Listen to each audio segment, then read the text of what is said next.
FSC کرنے کے بعد میں نے فوج جوائن کر لی. کئیوں نے سمجھانے کی کوشش کی. میں نے کہا جی میں نے لڑاکا اور پیادہ فوج میں جانا ہے. تو میں نے 2 سال کے بعد SSG کے لیے والنٹیئر کیا، اور SSG میں ٹریننگ کے فوراً بعد بلوچستان میں شورش شروع ہو گئی. ٹوٹل میں نے 10 سال SSG میں گزارے ہیں. پھر واپس پلٹن کی کمانڈ کی. اچھا، آپ جیسے چاندے کمانڈرز ہوتے ہیں تو ان کو تو پھر دنیا آفر بھی بہت کرتی ہوگی کہ ہمارے پاس آ جائیں. آپ کو کبھی کوئی آفر ہوئی ایسی؟ وہ میرے کاغذوں میں تو یہ ممکن نہیں تھا. وہ بچپن کی ٹریننگ ایسی تھی، پاکستانیت کوٹ کوٹ کے بھری ہوئی تھی. بسم اللہ الرحمن الرحیم. آج ہمارے مہمان ہیں بریگیڈیئر لیاقت علی طور صاحب. ایوان قائد اعظم میں فلسطین کے موضوع پر لیکچر کے لیے مدعو تھے. جواد شمسی صاحب کے ساتھ پروگرامز میں بریگیڈیئر صاحب سے ملاقات ہوتی رہتی ہے. ایک عرصے سے بریگیڈیئر صاحب کے ساتھ انٹرویو کا ارادہ تھا. ایوان قائد اعظم سے فارغ ہوئے تو ان کو اپنے آفس آنے کی دعوت دی. بریگیڈیئر صاحب ہمارے ساتھ چلے آئے. زندگی ایڈونچرزم سے معمور ہے، بھرپور ہے. ایسی بھرپور کے ڈیفینس میں مستقر ہے. وہاں سے ایوان قائد اعظم کا فاصلہ کوئی 20-22 کلومیٹر ہوگا. بریگیڈیئر صاحب وہاں سے ہیوی بائک پر تشریف لائے. مہم جوئی تو ویسے ہر فوجی کی زندگی میں شامل ہو ہی جاتی ہے، لیکن SIG کمانڈوز کچھ زیادہ ہی مہم جو ہوتے ہیں. بریگیڈیئر صاحب گوریلا بھی رہے. طارق محمود ایک بڑا نام اور بڑا مقام رکھتے ہیں. طور صاحب ان کے ساتھ رہے. ٹریننگ ایسی مشکل کی کہ سن کر ہی رونگٹے کھڑے ہو جاتے ہیں. فوج کی تربیت نے کندن بنا دیا. اور پھر آپ کو تو یہ پتہ ہے کہ سونے کے خریدار بھی ہو جاتے ہیں. کچھ لوگ بک جاتے ہیں، کچھ انمول ہوتے ہیں. پنجابی اردو تو مادری زبان ہے، انگریزی ویسے ہی فوجی افسران فر بولتے ہیں. طور صاحب کو فارسی میں بھی اتنی ہی مہارت ہے جتنی اردو اور پنجابی میں ہے. 1974 میں اسلامی سربراہی کانفرنس ہوئی. اس میں شہنشاہ ایران شریک نہیں تھے، ان کے وزیر خارجہ آئے تھے. طور صاحب ان کی اسکار پارٹی کے ہیڈ تھے. طور صاحب سے بہت سی باتیں کرنی ہیں، بہت سے ممالک کے دورے کیے، وہ بہرحال الگ موضوع ہے. بریگیڈیئر صاحب گوریلا فوجی رہے ہیں. ان سے پہلا سوال تو یہ کرتے ہیں کہ ان کو مہم جوئی کا شوق بچپن سے تھا یا پھر فوج میں جانے کے بعد ہوا. لیکن اس سے پہلے ہم یہ جاننا چاہیں گے کہ بریگیڈیئر صاحب کا تعلق کہاں سے ہے، کہاں سے تعلیم حاصل کی، اور پھر اس کیریئر میں کیسے آئے جناب بریگیڈیئر صاحب؟ بسم اللہ الرحمن الرحیم. میرے اہل خاندان تو گجرات سے ہیں، والدین اور ان کے والدین. ہم جلال پور جٹا کے لوگ ہیں. اور میرے والد کی جنریشن جو تھی وہ آ کر گجرات سے باہر نکلی، اور کوئی کراچی، کوئی پنڈی، کوئی اسلام آباد، اور میرے والد نے لاہور میں اپنا گھر بنایا. تو اس نسبت سے میں سینٹرل ماڈل اسکول کا پڑھا ہوا ہوں. اور اس کے بعد میں گورنمنٹ کالج میں گیا، اور گورنمنٹ کالج میں پری انجینئرنگ پڑھ رہا تھا. تو FSC کرنے کے بعد میں نے فوج جوائن کر لی. آرمی میں انٹرویو دیا، امتحان دیا، سلیکٹ ہو گئے. تو بڑی خوشی تھی اور فوج میں آ گئے. یہ بیک گراؤنڈ ہے.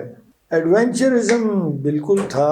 اور میں گورنمنٹ کالج لاہور میں سیکرٹری ماؤنٹینئرنگ کلب تھا، ایتھلیٹ بھی تھا، اور بوٹنگ کلب کا بھی ممبر تھا، اور کمپٹیشنز میں حصہ بھی لیتے تھے. ایتھلیٹکس میں بھی انعام لیے.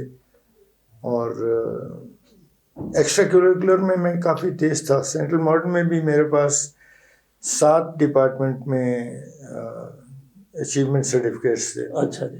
جس میں فوٹوگرافک کلب بھی تھا. میں YS یونین کا سیکرٹری بھی تھا سینٹرل ماڈل میں. گورنمنٹ کالج میں بھی میں نے حصہ لیا. میں پنجابی ڈبیٹس میں بھی شامل ہوتا تھا، اور وہاں پہ لیڈر آف دی ہاؤس بھی، کبھی leader of opposition. English and Urdu debates میں بھی میں تھا. تو کافی ایکٹیو قسم کی ایکسٹرا کریکولر تھی، اور ایکڈیمکس بھی گزارا تھی جب بھی گورنمنٹ کالج میں گئے. اچھا. تو ایڈونچرزم اس طرح تھا کہ مجھے بچپن سے شوق تھا رائفلز کا، شکار کا. میرے والد محکمہ نہر میں تھے، تو اس میں ہمیں موقع ملتے تھے کیونکہ دور دراز پوسٹنگ ہوتی تھی ہیڈ ورکس وغیرہ پر. تو GC میں پروفیسر ارشاد ہمارے ماؤنٹینئرنگ کلب کے ہیڈ پریزیڈنٹ تھے، پیٹرن تھے. تو انہوں نے مجھے بلایا اور مجھے کہا کہ میں تمہیں سیکرٹری ماؤنٹینئرنگ کلب لگا رہا ہوں، تو پھر کوئی پلاننگ کرو. اچھا. ہم نے کہا جی ٹھیک ہے. تو میں پلان لے کے ان کے پاس گیا. میں نے کہا کہ سر لیک سیف الملوک دیکھیں گے دسمبر کے چوتھے ہفتے میں. جی. تو یہ تو بڑا مشکل ہوگا، لیکن وہ پھر ہم نے ضد کی، انہوں نے کہا ٹھیک ہے چلیں گے. اور پروفیسر صاحب بھی بڑے ایڈونچرس تھے. اچھا جی. وہ کاغان سے آگے سڑک پہ شیشہ برف تھی، گاڑیاں نہیں جا سکتی تھیں، تو ہم کاغان سے ناران پیدل گئے، ناران سے سیف الملوک پیدل گئے، اور وہ کہیں کہیں برف جو تھی وہ گھٹنوں سے زیادہ گہری تھی. بہرحال ہم نے یہ کیا اور ایڈونچر ٹرپ کمپلیٹ کر کے واپس آ گئے. تو فوج کو کیسے پتہ چلا کہ آپ اس طرح کے ہیں؟ وہاں فوجی سے گوریلا کیسے بن گئے؟ جی ہاں، فوج جو ہے وہ دیکھ لیتی ہے، ان کے کیڈٹس ان کے پاس ٹریننگ کرتے ہیں، وہ سب آپ کی کمزوریوں، خوبیوں، خامیوں سے واقف ہو جاتے ہیں. اور میں کور آف انجینئرس بھی جوائن کر سکتا تھا کیونکہ میرا F S C pre engineering تھا، لیکن میری ضد تھی کہ میں نے پیادہ فوج میں ہی جانا ہے. اچھا جی. تو کئیوں نے سمجھانے کی کوشش کی، میں نے کہا جی میں نے لڑاکا اور پیادہ فوج میں جانا ہے. تو میں میرے پاسنگ آؤٹ کے اوپر جو پوزیشن تھی وہ خاصی اونچی تھی، لہٰذا مجھے اپنی چوائس کی ریجمنٹ مل گئی اور میں 28 فرنٹیئر فورس میں کمیشن مجھے مل گیا.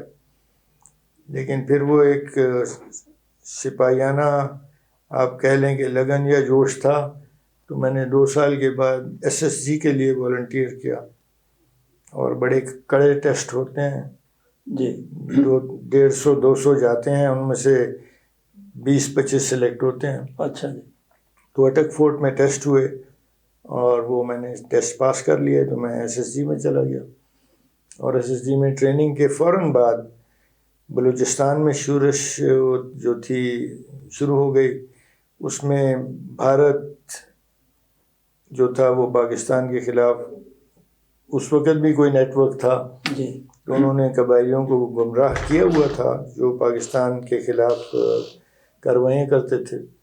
تو اس کاؤنٹر انسرجنسی میں میں نے 4 سال حصہ لیا ایس ایس جی میں ہونے کے دوران. اس دوران میں نے استادی بھی کی ایس ایس جی میں، تو ٹوٹل میں نے 10 سال ایس ایس جی میں گزارے ہیں. پہلے 6 سال پھر واپس اسٹاف کالج وغیرہ کیا، اور اس کے بعد دوبارہ G2 آپریشنز، پھر واپس پلٹن کی کمانڈ کی، اور اس کے بعد دوبارہ G1 آپریشنز رہے ایس ایس جی میں. تو وہ جو ایک شروع کا مجھے ایڈونچر کی خواہش تھی، اور اللہ تعالیٰ نے جی کھول کے مجھے ایڈونچر کے مواقع دیے، اور فوج نے مجھے پھر اس میں بھیجا، باہر بھی بھیجا، باہر کے ملکوں میں ٹریننگ کی، ایس ایس جی میں پیراشوٹنگ کی، ڈیپ سی ڈائیونگ کی. اور ان ٹریننگز کی وجہ سے مجھے جو نیشنل ایکسپیڈیشن ٹو انٹارکٹیکا تھی، سیکنڈ نیشنل ایکسپیڈیشن، جس کا مشن کافی مشکل تھا، تو وہ اس میں مجھے ملٹری کنٹینجنٹ کا لیڈر آف دا مشن بنا کے بھیجا گیا، اور اللہ کے فضل سے ہم نے اپنے تمام مقاصد جو تھے وہ وہاں حاصل کیے. اچھا، ڈیورنگ آپ کی جو ڈیوٹی تھی، آپ کہتے ہیں ایس ایس جی میں، تو وہاں پہ آپ کے لیے جو زندگی کا سب سے مشکل کوئی مرحلہ ہوا؟ وہ تو سارے ہی مرحلے وہاں مشکل ہی ہوتے ہیں. ایس ایس جی تو بڑی ٹف ٹریننگ ہے، اور وہاں مجھے ایڈوانس واٹر مین شپ، جس کو فراگمن ٹریننگ کہا جاتا ہے، سیل ٹریننگ بھی کہتے ہیں اس کو، تو اس کورس میں بھی مجھے ڈالا گیا اور میں نے وہ پاس کیا. وہ اس میں سمندروں میں ڈائیونگ ہے، نہروں میں فوجی آپریشنز کی ٹریننگ ہے، اور پھر ساحلوں پر بھی ایکسرسائزز اور آپریشنز ہیں. تو وہ میں نے کیے سارے، ویریس جو فراگمن کورس کی ڈیوٹیز تھی وہ کیں. اس کے بعد یہ دہشت گردی کا جب افریت نے سر اٹھایا، تو اس وقت میں G2 آپریشنز بھی تھا، بعد میں G1 بھی تھا. اچھا، کس سال میں یہ تھا؟ 94-95 میں G1 تھا، اور 82 سے 86 تک، 83 سے 86 تک میں G2 آپریشنز تھا. ریٹائر کب ہوئے آپ؟ ریٹائر 2004 میں، 2004 نومبر. اچھا، آپ ایک دفعہ بتا رہے تھے کہ کوئی بہت ہی مشکل ٹریننگ جو بہت کم لوگ جاتے ہیں وہ بھی آپ نے کی ہے. وہ فراگمین ٹریننگ ہی تھی. جب میں نے فراگمین کورس پاس کیا تو اس وقت ہم پوری فوج کے اندر صرف 15 آفیسر تھے جو فراگمین کوالیفائڈ تھے. اچھا، اس میں ہوتا کیا ہے؟ اس میں جو ٹیسٹ ہیں ان کے وہ ہیں منگلا لیک میں پیڈلز کے ساتھ، ربر پیڈلز آپ کو دے دیتے ہیں اور اس کے ساتھ آپ نے 12 میل کرنا ہوتا ہے پانی میں، اس کا ٹائم ہے.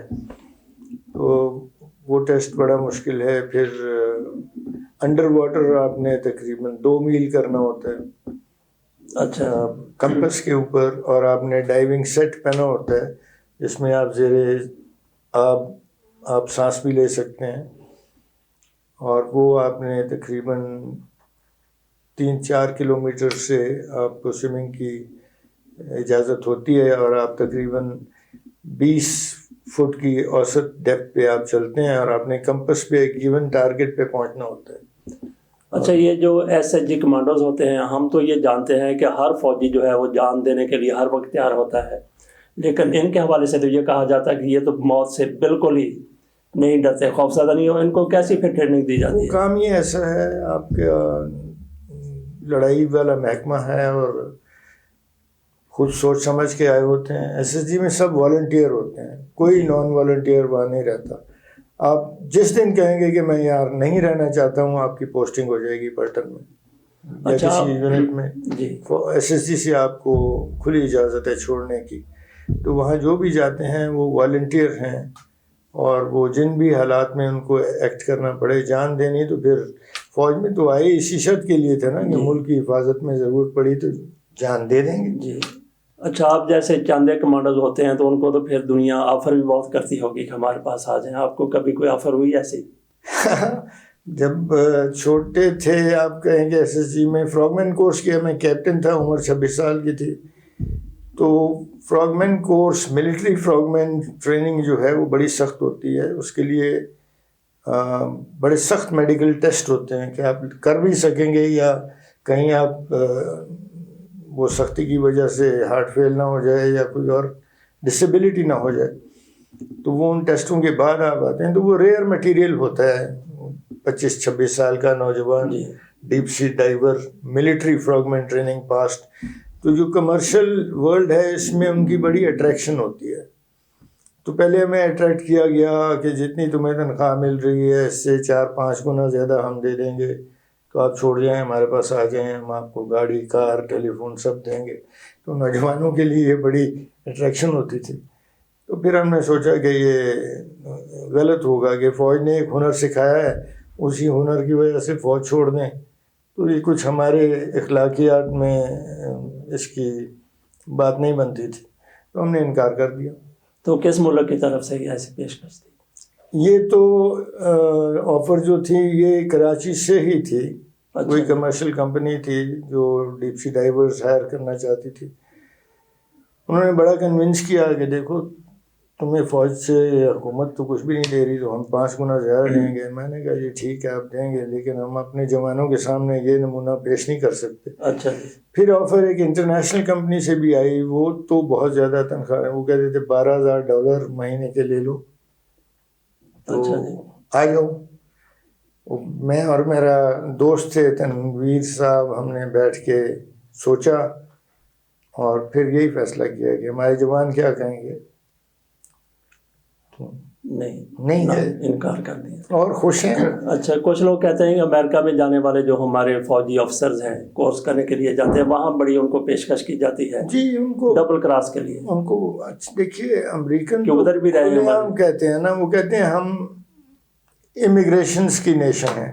اچھا جی. ہمارے سارے جو شہری ہیں وہ کہیں نہ کہیں سے آئے ہیں، ان کے والدین، ان کے آباء و اجداد باہر سے آئے تھے. امریکہ کے اندر کے رہنے والے تو ریڈ انڈینز تھے. تو وہ کہتے ہیں ہم تو ایک نیشن ہی مہاجرین کی ہیں، اور ہمیں اپنی مرضی کا بندہ ملے تو ہم اس کو آفر کرنے میں تعامل نہیں کرتے. We pick our immigrant. We are a nation of immigrant and we pick our immigrant and there is no inhibition on that. تو وہ جو ان کو اپنے مرضی کے ملتے ہیں وہ ایک یہ اٹریکشن ہوتی ہے. اور کچھ لوگ ایسے ہیں بھی جو چھوڑ گئے فوج. امریکن ٹریننگ کے بعد وہاں ہی رہ گئے.